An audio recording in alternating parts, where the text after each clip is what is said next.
Hello guys, सो आपके सामने एक यूपीएससी सीसेट 2026 एग्जाम के लिए रीजनिंग का क्वेश्चन है जिसमें हम एनालॉजी का टाइप का क्वेश्चन सॉल्व कर रहे हैं।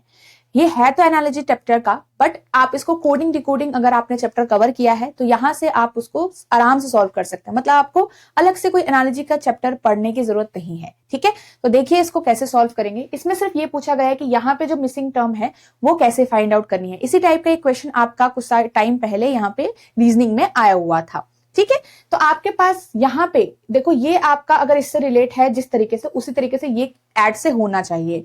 तो आपके पास लॉजिक में यहाँ पे ध्यान से देखो, अगर ये Z है, S है, T है और H है, तो सपोज करो कि ये इस तरीके से कोड हुआ है Y, T, S और I से।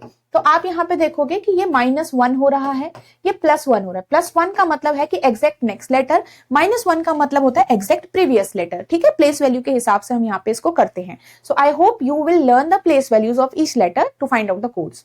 यहाँ पे आपका -1 हो रहा है, यहाँ पे आपका +1 हो रहा है। तो स्टार्ट हो रहा है -1 +1 -1 +1, तो ये एक सीरीज चल रही है यहाँ पे। इसी तरीके से ये सेम चीज इसमें भी फॉलो करेगी।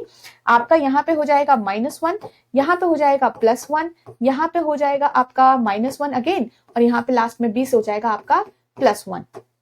ठीक है, तो -1 करके L, +1 करके T, -1 करके अगेन T और +1 करके C। तो LTTC आपका यहाँ पे करेक्ट आंसर होगा। कैसे फाइंड आउट किया हमने इसकी प्लेस वैल्यू हमें पता थी कि ये तो मतलब इसके तुरंत पीछे वाला -1 मतलब तुरंत पीछे प्रीवियस लेटर आपको फाइंड आउट करना है, +1 मतलब तुरंत नेक्स्ट लेटर आपको फाइंड आउट करना है। जैसा यहाँ पे रिलेशन शो हुआ है वही रिलेशन आपका यहाँ होना चाहिए, और -1 से स्टार्ट हुआ है तो -1 ही आपको यहाँ पे यूज करना है गाइस। ठीक है, तो ऐसे ही क्वेश्चन आपके आ सकते हैं, बहुत आराम से ये सॉल्व हो जाएगा विद इन सेकेंड्स। ठीक है, ताकि आप दूसरा समय जो है वो कहीं और भी यूज कर पाएंगे। तो ऐसा क्वेश्चन आया तो आई होप आप कंफ्यूज नहीं होंगे, और इसी टाइप से कुछ और भी आपके पास पूछा जाता है एग्जामिनर थोड़ा लैंग्वेज चेंज करे तो भी आप उसको थोड़ा समझ लीजिएगा।